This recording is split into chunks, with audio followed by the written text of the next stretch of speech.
that he is confident he will win the UN's vote. Yes.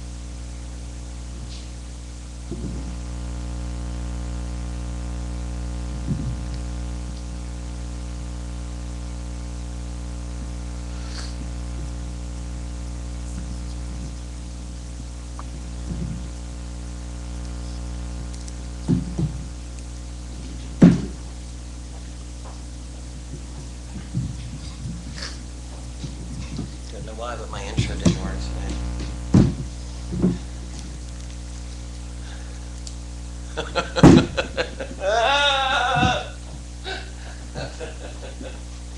Okay. Let's try this again.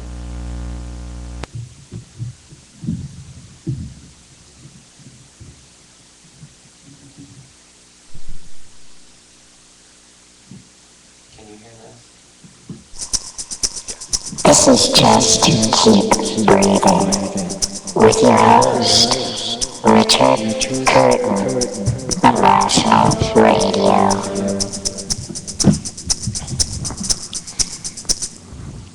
Good afternoon, ladies and gentlemen. Welcome to Just Keep Breathing. It is Tuesday. Wow, it is past Thanksgiving, and it is the end of November, and we are in the holiday season. You're listening to Just Keep Breathing on RationalBroadcasting.com, Rational Radio.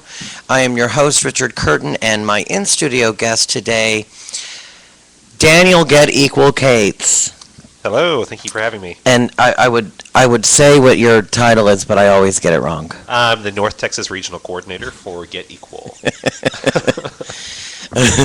We'll teach you someday. I always get it wrong. I can't remember all of it. I know it's like I would have said the North Texas Coordinator for Get Equal. It works. The Grand High Poobah of whatever. Of- I don't know. Of the region. Yes, of the region. If you're listening in, you can listen in on the Ustream. Search Just Keep Breathing and listen in on your smartphone. Lots of gay news. Lots of gay news. So I wanted to start by talking about some of the gay news. I'm sure that you know what's going on in Uganda, Yes. and I'm really kind of horrified by it. And I saw a blurb also this morning about Libyan homosexuals that were going to be put to death, and I'm a little distracted by it all, because I feel like we're taking steps forward here in America, but and I often feel like we're behind the times. Mm-hmm. And then we get a story like what's going on in Uganda, and Things don't seem that bad. it really freaks me out. Right. And it's really frustrating for me and for a lot of other activists here in America, because we see these horrible things happening in Uganda and Saudi Arabia and a lot of countries where you can literally be killed for being a homosexual, and it's like, what do we do? You feel so powerless to help these people, and Well, don't you think that we are powerless? in a lot of ways I we mean, are. at some point they did vote it in Uganda. Yeah, and it's And Uganda is, the statistics on that are, and they are valid, that Uganda is the poorest country and the most uneducated. yep.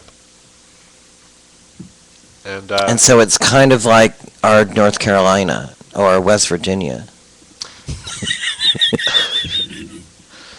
basically, and I believe that West Virginia is the most uneducated state in United States.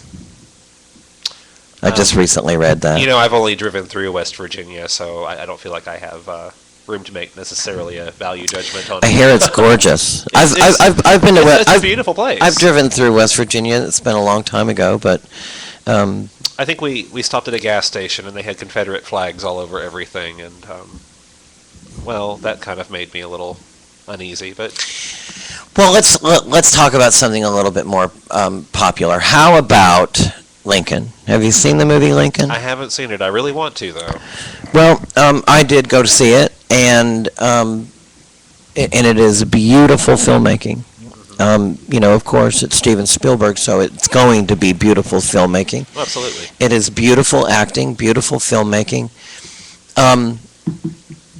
And when I was watching it, I wonder, why is it that we don't learn from history?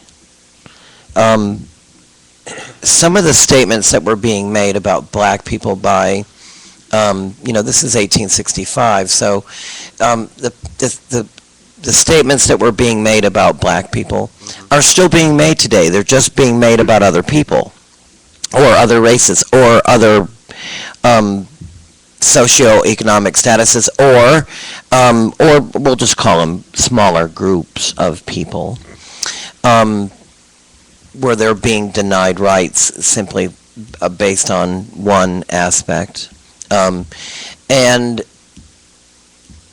I say one aspect, but, being black it's not just one aspect, it is an aspect, but, at the bottom line, we are all human, but we don't seem to learn from our history. One of the comments that was made in Lincoln was, "What's next? Women voting?" And I was really taken back by that, because wow, and what's next? Are the blacks going to vote too? Well, yeah, and what's next? Gay rights? What's next? Gay marriage? So I think that's what's so poignant about the movie, is, for me anyway, is that we just don't seem to learn from our history. The movie was really, really beautifully made. I question whether or not, and I had a little argument with this about someone, and you and I can delve into this, is I questioned whether or not there was any new information. And I know the story. It really only chronicled like several months during his, right after his, we'll call it second term, Okay. right after he was reelected. So, and it just chronicled about a 5-month period. And I said to someone, I just not sure if it's important. I didn't really learn anything new. It really is the story of Lincoln, and we'll call it the freeing of the slaves. And someone said to me, who was pretty young, they said, well, not everybody really knows all the details in that story. And I thought, how could they not?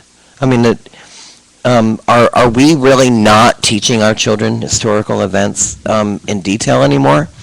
Because it was pretty detailed. But I didn't really learn anything new. What I did learn new was, in the movie, Lincoln is kind of portrayed as a very, I'm going to call it loving father. And I didn't know that. He kind of doted on his youngest son. I did know that he had a son that died and a son that went into the war. I feel like I didn't get any new information. And this person told me that he thought that he disagreed, that not everybody knows the story. Can you fathom that? I'm actually often really surprised by the amount of people who just don't know their history. And maybe it's because I've always kind of been fascinated by history and wanted to read about my history. And I'll pick up historical novels and just, I want to learn that type of thing. And I guess it just always surprises me, the amount of people who, I guess, weren't paying attention in school or aren't interested. Well, I feel like I had to learn it. And it's not so much that I wanted to learn it or that I didn't want to learn it. It was something that I believed was taught to me because it was important. Are children not being taught these important issues? Or are we, because really, 1865, it's not that long ago. And that was another thing I learned about the movie. Well, and look at the Texas education system. We've basically written Thomas Jefferson out of our textbooks because of the separation of church and state thing. The Texas Board of Education did that a few years ago. So, I mean, it's very possible that, things are not being taught the same way as they were when we were in school. But I very specifically remember learning in detail about the Civil War. It was almost an entire semester's worth of very detailed information. Did you ever put your hand over your heart and recite the Pledge of Allegiance? Yes. Yes, you did. At some point, we are going to know people who have never done that before because they don't do it anymore. And at what point did you stop doing it? Do you remember when it was stopped? You know what? I don't. Actually, I think that they were still doing it. I mean, I remember doing it at high school football games even when I was in high school. So this was the late 90s. Am I wrong? Is it still the Pledge of Allegiance? Is it still being said in schools only without the word under God? I believe they're actually still using under God in most schools. I'd like to know that if people are still reciting the Pledge of Allegiance in school. Well, we were talking earlier about apathy of, we'll call it activism. Do you think it has any direct correlation to not being taught these historical events? And I think that some of it could be that. It was amazing, and I think there was a lot of things that happened at once, but we've seen this new wave of activism in the LGBT community. And a lot of it stemmed from Prop 8 in California, but also a lot of it stemmed from the movie Milk coming out. And there were all of these queer youth who suddenly had this Martin Luther King-esque type of figure to look to. And it was amazing the amount of people who had just never even heard of him. And I think that learning that little bit of history just it inspired a lot of young activists. I meet people all the time who are like, oh, well, I saw the movie Milk, and, it made me look into our history, and they're slowly becoming activists out of that. They're learning that, they're learning from our past a little bit. We were talking also about assimilation and the effects of assimilation, especially on our community, because we are everywhere. Yes. And we talked a little bit of, we'll call it the homogenizing of the community, especially Cedar Springs. We were talking basically that it's different. Where did all the queer people go? Where are they going? They're just kind of scattered to the four winds, and there's a lot of what I would call queer people in my neighborhood in Bishop Arts. It's almost like a little artist colony, so it's kind of an interesting mix of people there. But they're just kind of all over Dallas now. The rent has been raised in Cedar Springs to the point that very few people who are with even average incomes can afford to live there. So I don't know. They're just kind of in hiding, I guess. I don't think they're in hiding. I think they're in the communities, and I think they are in Rockwall and Rowlett and Mesquite and Plano and Frisco. I think they really are everywhere, and I think this is one of the effects of assimilation. I really believe that most people don't care. I really believe that most people know or have a gay person in their family, and that they want them to have all the benefits, and that they want them to have all of the access, and they want them to have all the happiness that they have. what I do know is that we are welcome at the table now, Yes. at Thanksgiving and at Christmas and Oh, absolutely. I mean, and- look at the election night. Yeah. 3 wins. When our rights were actually put up for a vote, 3 different wins. I think that's amazing. it is, and really it was 4. Was it 4? Sorry, yes, sorry. But 3 major ones, and the fourth one, We blocked a. the fourth one, it was like, yes. we're not going to allow that to happen. And that's the first time in history that's happened, and 4 in one night. That's Right. amazing to me. It is amazing, but when you look at the election results, the people that really went out in the huge numbers to go out and vote, are more liberal. I believe that the vote was a mandate. And we haven't seen electoral votes like that to one candidate in a very long time. And, it was closer with Kerry. I think it was actually a wake-up call, a big wake-up call to the GOP, and I guarantee you, next election cycle, we're going to see more GOP candidates who are totally okay with homosexuality and same-sex marriage and employment equality. I think we're going to see a complete reversal, and I think we're going to see them realizing they have to disconnect from the most extreme parts of their party, and it's going to be really interesting to watch. I'm really looking forward to it. I have an actually. interesting question for you that I've posed to another guest. Do you believe that the Republican Party is associated directly with Christianity? I think that it has been for a very long time now, because they knew that was the group they could get to come out in mass to vote for them. So they've pandered a lot to that group, and now they're realizing that the rest of America is wise to that and are voting accordingly. I think that we're going to see them really kind of back away from their, I hate to say Christian, but from their far right, religious extremist background. We're going to see that kind of disappear a little bit. Do you feel that the Tea Party is steeped in Christianity? Not my Christianity, personally. Well, but in general. I think that a lot of people feel that what they're doing is morally right Okay. on some level. Yeah.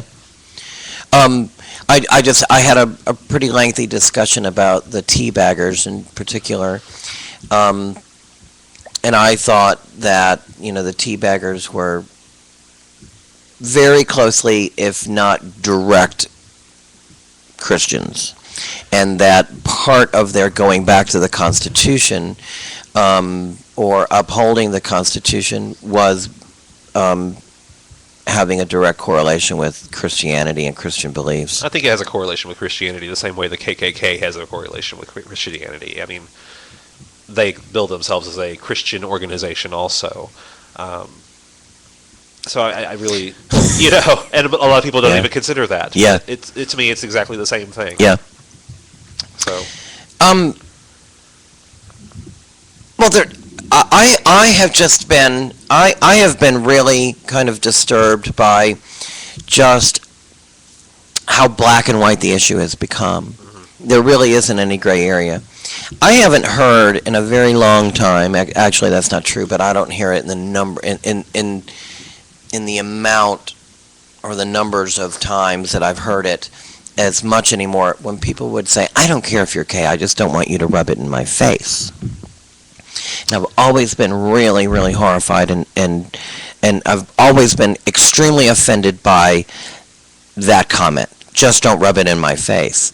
But, at some point, I can't help but rub it in your face because I am really gay. But what you're saying to me is, don't hold my boyfriend's hand, don't have I don't any mind if kind you're of- gay as long as I don't know about it. Yeah, as long as you don't have to, proclaim it, As be long as it, as long as you're not a person. as long as you don't make sure I see it in any form. And And I'm like a walking poster boy for I will give gaiety. credit where credit is due, though. I mean, my uncle, over Thanksgiving, told me something I never thought I would hear him say, and that is that he has evolved and is perfectly okay with same-sex marriage. And this is a man who, again, was very like, don't rub it in my face. I don't really care what you do in your bedroom, but keep it out of my personal life. I don't want to see or hear anything about it. And he told me that. And the reason he has evolved is because of his favorite television show, which is Modern Family. And I find that really interesting that media has played such a role, and I think it really changing the way our country thinks about things. Because there you have a same-sex couple on television where they're not. I would say even in some ways they're a little bit effeminate, a little bit more over the top. Little bit. A little. Well, Come on, Cam is like a screaming woman and I love Cam, but I think that they've in a football outfit. But we've got television shows that are not doing the Will and Grace thing, where but these are real people. Jack. Yeah, Jack McFarlane was he was a long running joke basically, and they've taken a. But I know a lot of Jack McFarlanes. Well, absolutely, but they're real people too, and I don't think the show ever really went there with him.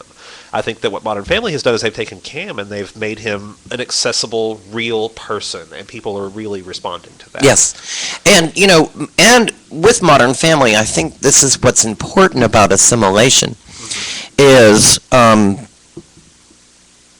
on the show, the father, the father really does recognize how gay Cam is. Oh, absolutely. And there is an eye rolling and then a wow type interaction where you as the viewer can really be in the middle and recognize just how gay Cam is, and then recognize just how about a cocky prick the father is. And we all love him, the father, because and the father is evolved. He's evolved. Because damn well 25 years ago, if he was really a character, a real person, he would have said, "Don't rub it in my face." Said, I don't care if you're gay, just don't rub it in my face. Exactly. Don't give it to me. And now he's kind of like, oh, well, but can recognize and can see it and has evolved. And I think that's a very important finger pointing at assimilation, because really Cam and the partner with the Chinese baby, it is assimilation at its best. It really is. They are living a straight life in their gay world as gay people, but they're living at the community in large. And where is this community?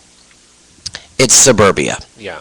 It is definitely suburbia, and really, they are being accepted, and they're not getting eggs thrown at their house, and I hope they don't go there, because I was just talking to Candace Kane this week, and Candace Kane is the first transgendered male to female on television, and we were talking about roles that we go and audition for, and I'm going to tell you, if I have to audition for another gay part that gets beat up leaving the gay bar, or in drag and gets beat up leaving the gay bar, dies of AIDS.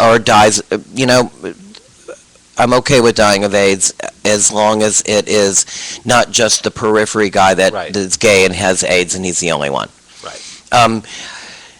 What we were basically talking about is we're tired of the same old now stereotypes of gay people. Especially in independent filmmaking. Why can't Candace just be the Highland Park beautiful girl? Why can't she get that role? Why can't I just get the role of the guy walking into the grocery store? Why does it have to be the drag queen that gets beat up on the sidewalk? Does that make sense? Right. And so we're looking for something a little bit more creative, because we really are everywhere. And Modern Family is touching so many people, and it is affecting so many people because they can really relate to it. And that's where your gay people are. Yep. We are really everywhere. We are in suburbia. We are in the high rises. We are in Oak Cliff. We are in the hood. We are everywhere. We really are everywhere, and I think that's really a testimony to how people voted, I think so, and for me, it's watching that show. It's a testimony to where I want to see us one day. I think that's an idealistic portrayal of what I would love to see one day. But where I'm cautious about assimilation is the fact that we don't have our equal rights yet, and Yeah, we can still be fired for being gay at our employment. Exactly. Absolutely. Exactly. And if we allow ourselves to become assimilated now, what I'm scared will happen is that we disappear. In some senses. So I think that we're heading there, but we can't be too quick to do it. And What do you miss? what do I miss? Yeah, what are you missing? When you look around, you're 32 years old. I'm 46. I'm going to be 47 in January. I'll give you an example of what I miss. I really do miss going to the gay bar where there are only gay people. I really do miss going to the gay bar and only hearing music that is indicative of the gay bar. I do miss being in the gayborhood and feeling like it was a gay area. I miss being 17 years old and sitting on the patio at Crossroads Market and not being able to get into any of the gay bars, but knowing that any other person my age that I met was going to be gay, and just making immediate friends, and knowing that I was in a place where I could be myself, and I was relatively safe, and I miss that feeling of knowing there was a place I belonged, I guess. Well, what I celebrate are a lot of those same things. What I'm celebrating is that the gay bar really is welcoming to everyone. Yeah. I celebrate that not only are we welcome in the gay bar, but we're welcome in the straight clubs. I welcome the fact that, I could hold your hand if I wanted to at North Park Mall. And I don't think that we would be thrown out for it. I do think that there is a level of what is expected for public viewership, but I don't want to see a man and a woman making out at the mall either. No. I do love watching boys make out. Someone recently asked me what my favorite thing about my job was, and I love seeing boys in love. I do. I just. It's beautiful. I love it. I love seeing boys intimate with each other, and I see that mostly at the bar, of course. I love seeing boys holding hands in the mall. I think it's so sweet, and I'm happy for them, and I know that's cornball and it makes me sound like I have a heart, but because I don't tell anyone. And so I think assimilation does have a cost, and the cost is that we lose some of our sense of community, that we do lose a portion of Our individuality. How about our individuality? Absolutely, and we lose a portion of our sense of community, and I don't want to go back. I don't want to go back to where, the gay bar was, the only entrance was on an alley and you had to know the knock, because I knew a bar like that. Yeah. I grew up in Fort Worth, and a lot of the bars were, maybe not that extreme, but They didn't have a sign out front. You would front. never know it was a gay area. It looked like a bunch of empty warehouses. Yeah, and there wasn't a sign out front. No. So I don't want to go back. I don't want to go back to that time. And so I really am embracing assimilation, and I am embracing moving forward. I'm embracing But at the same time, anonymity. we have to have a voice at the same time that's saying, yes, yes, it's wonderful that we can be a part of society at large, but remember, we also need these things. Yeah. Well, I think that if you forget that there's a door, the door can really be nailed shut. It goes back to remembering your history. Absolutely. Remembering where we came from. And I think that was a real eye opener for a lot of young queer people. With Milk coming out, with Prop 8 passing, I think a lot of people, especially the ones that live in these cities, like Dallas, where we can hold hands at North Park Mall and we can kiss each other in public and we can just kind of be a part of the fabric of society. It was an eye opener, like, hey, the job's not done yet. And you would also have to remember that when you leave the cities and you go out to these rural areas, it's a completely different story. It is. Were you at all surprised by how red Texas was after the election, with the little blue speck right there in Dallas? It was red, but I think overall, It was red. It was red, but I think overall it was not as red as it has been. You think so? I think it's slowly You shifting. think it's pinking? That's what I call it, pinking. The muting of the red. Well, I think wait, you combine blue with red though, don't you get purple, Yes. like a bruise? Well, I was just thinking if you just,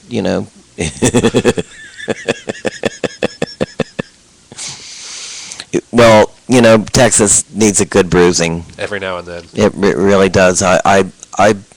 Someone asked me once, why do you live in Texas? And it's like, well, why wouldn't I live in Texas? And they said, well, God, I could come up with more reasons to live somewhere else if I were in your spot. But, I hear that all the time, but I am a Texan through and through, and I love this state. And we have that weird Texas pride thing here. I totally have that. Yeah. And I'm not moving somewhere else. what do you think about the secessionists?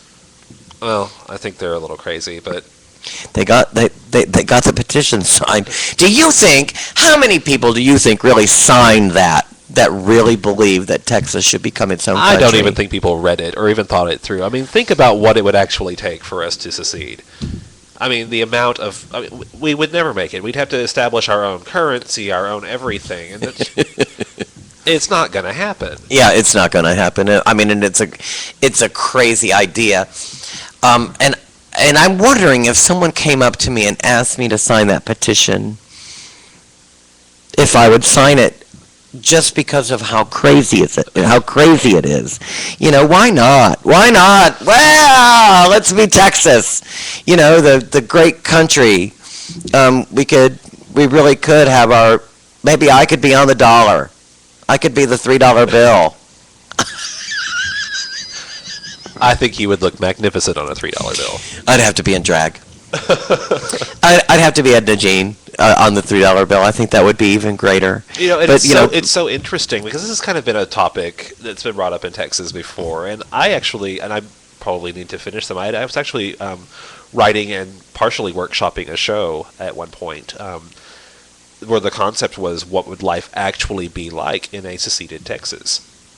And I, of course, was going for the queer aspect, and I had written concentration camps into the show. But I really do. I wonder sometimes what life would actually be like for if Texas was allowed to just fully have its way about things. And being that it's so red, I don't think they would put me on the $3 bill. Yeah. And if they did, it would be it would certainly be an underground $3 bill.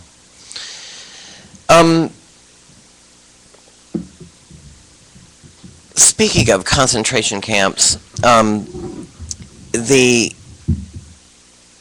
we were talking about the whole black and white issue of how crazy it is all just kind of become, where you either are a supporter or you're not. There is really no gray area. Do you believe that? Do you think that any of the pastors that have made these horrible comments about gay people, and the one in particular, put them behind a fence and throw her some food, crazy? Do you think that they ever sit around and think, wow, I really am on the wrong side of history? You know what? I think that some of them are so sure that they're right. And, I think that, honestly, the further along society progresses, I think that we haven't seen anything yet as to the crazy comments some of these people are going to make. I think it's going to get even worse. I think they're going to go down fighting. And, look at some of the... Well, and again, it's like Lincoln. you know, with Lincoln, when they actually did the vote, you know, some were so vehemently opposed to freeing the slaves, and we just, you know, how can we do that?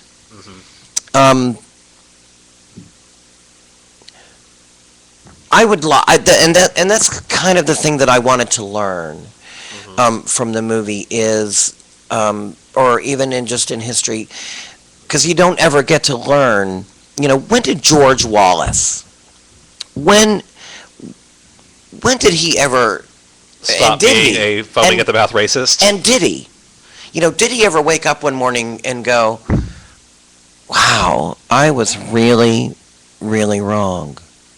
I was really on the wrong side of history. I don't want to move forward. I do not want to evolve. I really want a former life." And I think that's what's important is. I think that some people can evolve though, but some people never do. I think that too. I think that people do evolve. You know, I think our president really did evolve. I think at some point, you know, you have to kind of, and how do you admit that? Right. And do people admit that? You know, You do know, people go, oh my word, how foolish was I? I have those moments. You know, and I wonder if it happens for everybody, though. I mean, because every now and then you'll meet a sweet little old lady who will say something just incredibly racist, and it takes you back to 1960, and you're like, oh my God, you still think like that. Yeah, or that's, wow. I mean, and, yeah, absolutely. And it really comes out at that age, because at a certain age, you just, you know, you're allowed to say and do whatever you want, and suddenly little old ladies are racist again. You know, about a year ago, I had his name was Bill. I don't remember his last name. Maybe it was White. I'm not sure. He was running for Rockwall commissioner, and he stopped at my house and knocked on the door, and he wanted, you know, to talk to me about him. And he was the former mayor of Rockwall, and wanted to kind of engage me in getting my vote. And when I really talked to him about gay marriage, you know, he was 70, and he told me that his faith and his church believed that marriage was between one man and one woman. And I asked him if he felt as though the tsunami was coming. And do you feel like you're on the shores on the wet end rather than the dry end? Because the wave of change is coming. Yeah. And do you feel like you're part of the old regime? Because the new regime doesn't think like that anymore. And I asked him, you know, do you feel like you're part of the old team? And he didn't. He said no. That, you know, he felt that one of the things that kind of sparked maybe outrage was that he was there to serve the majority of people. And the majority of people really spoke in numbers that are in our favor. Right. And so that majority is changing, and the tide is changing, and like Lincoln, you know, the tide changed, and people really did go,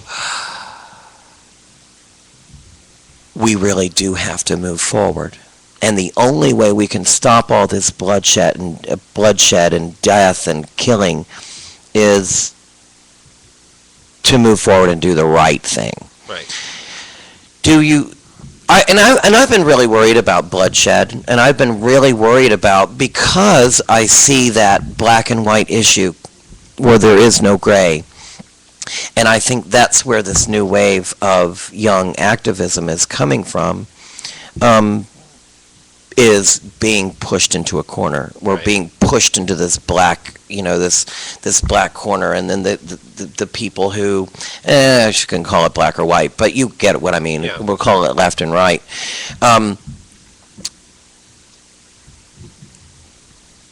I don't want another Stonewall. No. I don't want bloodshed, and I'm tired of fighting. I really kind of am. I've been doing it a long time, and this last election, I had fights with people, and got angry, and we would yell at each other, and I was really, really worried. I really was. I was really worried. I was worried that the number of people going to the polls that just wanted him out were going to be greater than the people that wanted him to stay. And I think that we saw the exact opposite of that. But for me, it also kind of, it did shine some light on some other major issues in this country. Like racism is alive and well. Sure. If you saw hundreds of posts that went out about, like, just tweets that people sent out using the N-word and every other thing to describe him, and I'm like, my God.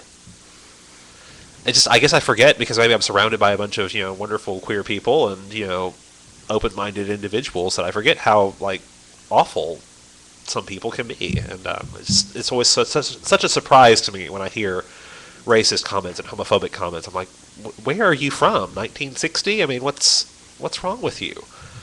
And some of these are younger people, and I don't know where they're getting their ideals from. Oh, I do. They're being taught those.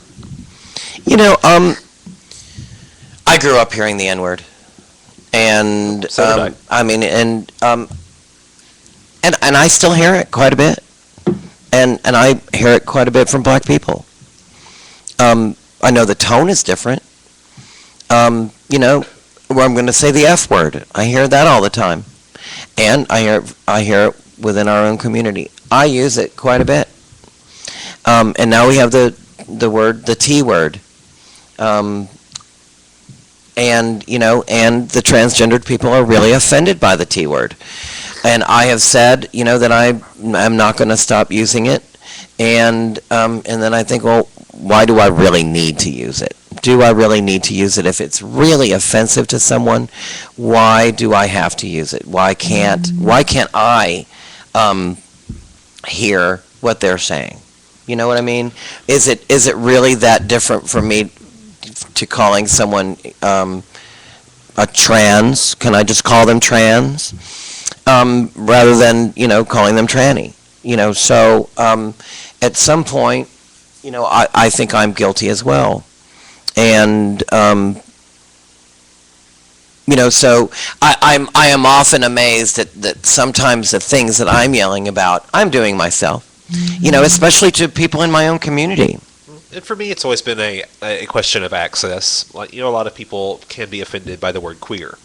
I use it freely. I identify as queer. And so I feel I have access to use that word. I celebrate it. I celebrate it, absolutely. I celebrate the word tranny. But again, I'm not a member of the trans community, so I don't believe I have access Why not? to using. You're sort of a tranny. We're all sort of trannies, especially men. In some We were. yes. Especially women. Because they were double X until the Y chromosome was. So at some point, their egg was double X. And when they, see what I mean? So at some point we're all kind of, or men rather, with the egg starts out double X, and then the sperm adds the Y chromosome. So then that sort of make us trannies. I know that's going way deep. That's going way deep. But at some point, if you look at the human body, we all, man and women, have really the same parts. They're really not much different. One's an innie, one's an outie. Yeah. Two of them are outies and two of them are sort of innies. So but really you look at the bodies and we are so much alike. Why can't we just all get along? No. But it's kind of the arguing and fighting that makes it so delicious. Well, it's like you said. It's just, it's somewhat. If I know that a word is offensive to a group of people, and I'm not a member, quote unquote, of that group of people, I'm just kind of like, okay, fine, I won't use that word. I've actually gotten to the point where, as an activist, especially, I will just ask somebody, how would you like to be addressed? How do you want to be identified? And you know what? You get to decide. You really do get to decide. I don't care. Yeah. I really don't care. You can be a gorilla, and if you want to be called a kangaroo, then I'll call you a kangaroo. It doesn't matter to me. Yes. It really doesn't matter to me. I really don't care. It's not going to affect my life at all. Because the flip side of that is that some transgender people do identify with the word tranny. Yeah. And so, I try to, it's just gotten to where I just ask. It's really, it's a better, safe place for everybody if we just are respectful, ask it, take 5 seconds to get to know somebody. How do you want to be identified? One of the things that I heard from someone in the trans community was, that President Obama left them out. And I'm not laughing at them. I just, at some point, you got to think, where is the stairwell?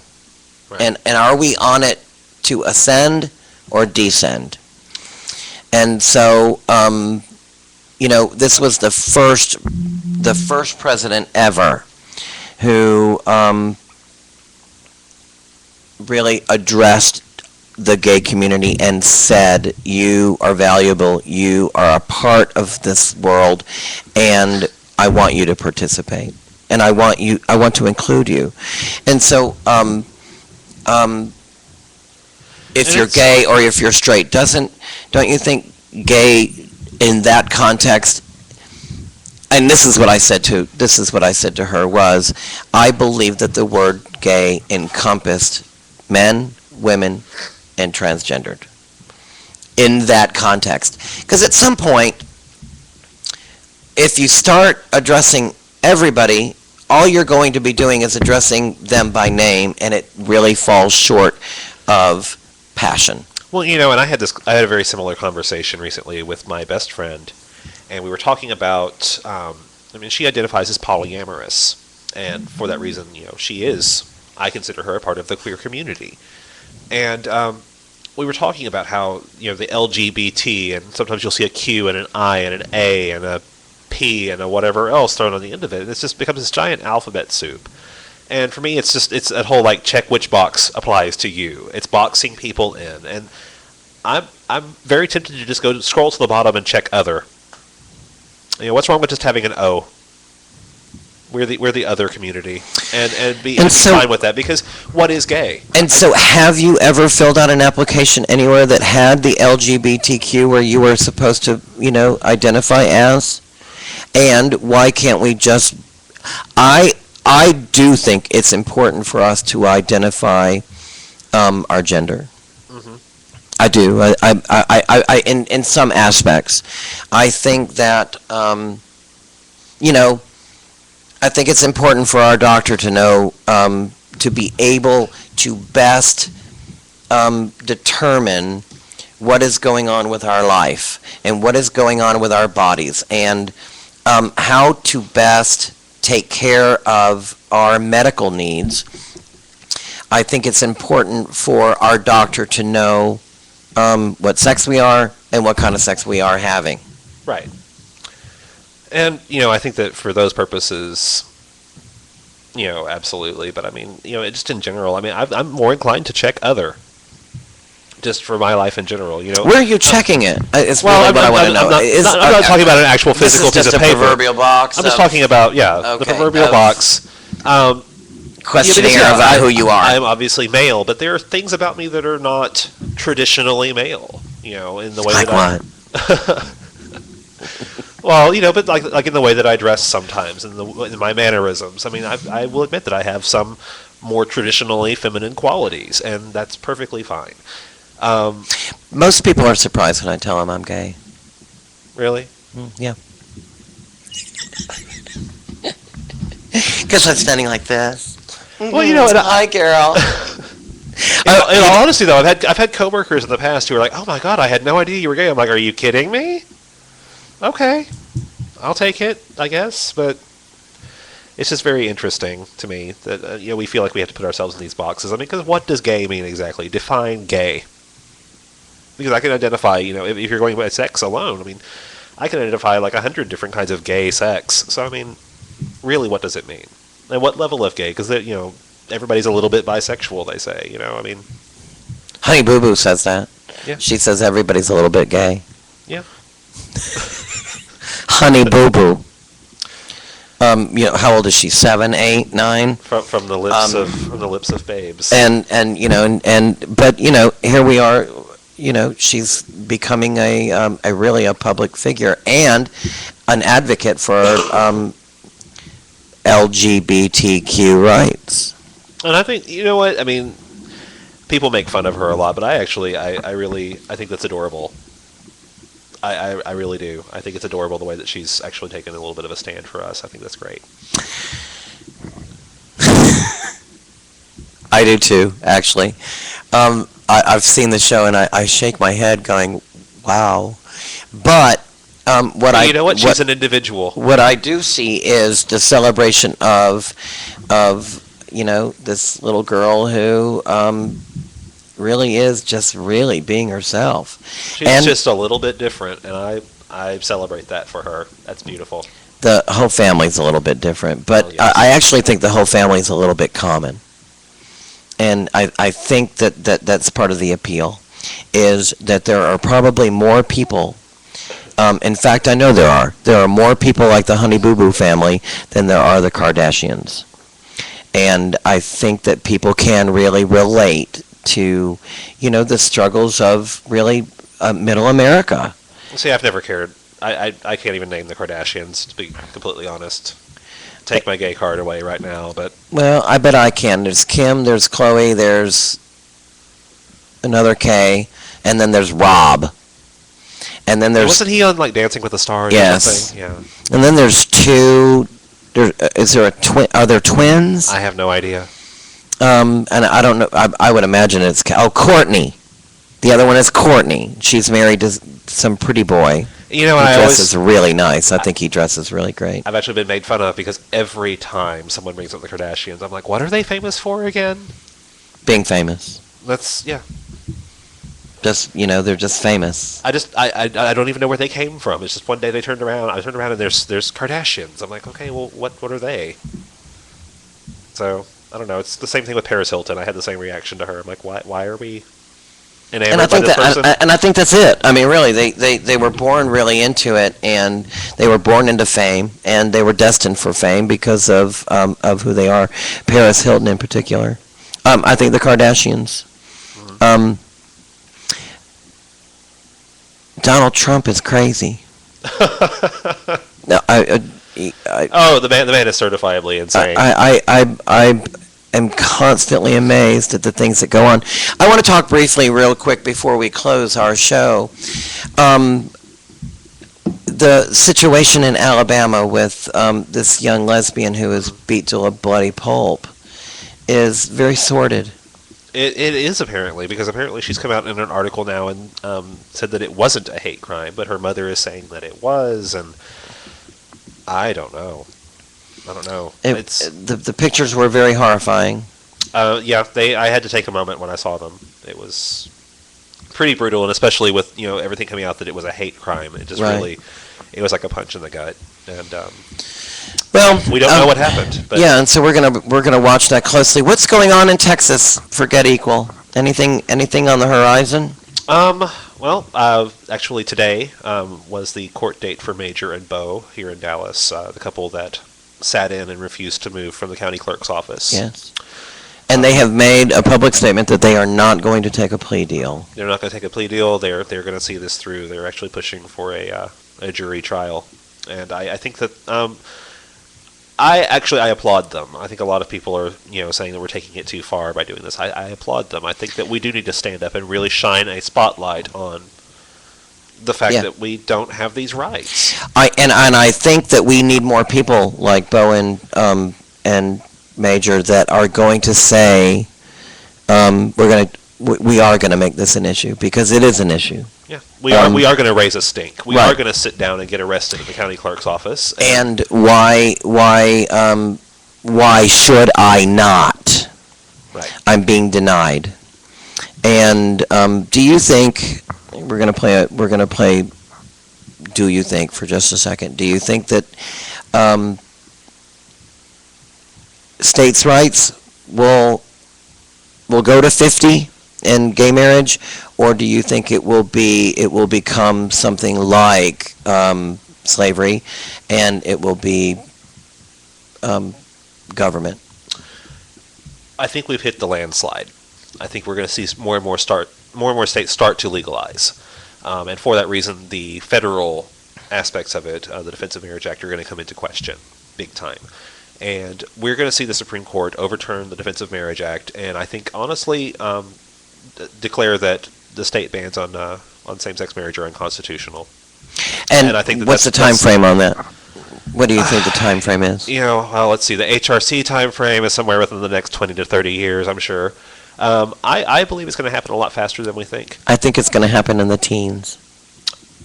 I would say even lower than that. I'm less than 10 myself. Well, that would be the teens, as in 2013 to 2019. sorry. The teens. I think it's going to happen in the next 6 years, and I think it's. It's going to happen a lot faster than people may think. I think it might even happen in the first 3. I think it's going to happen by 2016. I wouldn't be surprised. I'm actually very hopeful on that front, and I think that we're gonna blink our eyes, and suddenly there's gonna be gay marriage all over Texas, and we'll be like, "What the hell happened?" How? Yeah. Wow! I want Rick Perry to marry me. Well, and once it's So okay, you say you don't he going to will. get married. I was already married. Maybe we should just go get married. I mean, those are good. Those are good genes. He's got beautiful hair. He does have Imagine the beautiful hair. babies. He has beautiful hair. Yep. Daniel Cates, thank you very much for joining me today. Thank you very much for having me. I love having you on. You're always up to date on what's going on in the community. Always out there fighting. Do you think you'll ever get tired? Oh, I get tired every day, but it's. I didn't think that I would, but I've gotten to a point where I just I just don't want to fight. After this election, I was so exhausted by Wednesday morning, and then I got a little mad at the media because I thought the media created this frenzy that Mitt Romney was doing actually better than I thought he was, or because I just didn't think that he had a fighting chance at all, and you know what? He didn't. And I feel like they created this whole big media frenzy that I got involved in, and but it really pushed me out there to make sure that everybody was going out to vote, and that make sure that everybody had the information, and at least the information that mattered. And So in a way, the media kind of overblowing his support was good. good. Sure. I think that it scared a lot of more liberal people to the polls, Yeah. honestly. I think you might be right. But something for me as an activist, I think it's very easy to be angry all the time. Very easy. In fact, we hear it all the time. Anger drives activism. So for me, I know personally, I justified my anger. And I've really come to realize that effective activism really is driven by love. And I've really been trying to focus more on that. I'm doing this because I love this community, not because I'm angry at these, assholes over here who are, trying to take away our rights. I'm doing this because I love my community, and that's really what it's about. That's a very good point, and you're right. I do. I care about all the people and the people coming up in our community, and I don't want them to experience some of the things that I have, especially the negative ones. You've been listening to Just Keep Breathing. My in-studio guest today, Daniel Cates, the North Texas Regional Coordinator for Get Equal. You got it! You've been listening to Just Keep Breathing on Rational Broadcasting. We're here every Tuesday, every Friday from 3 to 4. Thank you for tuning in. Have a great week.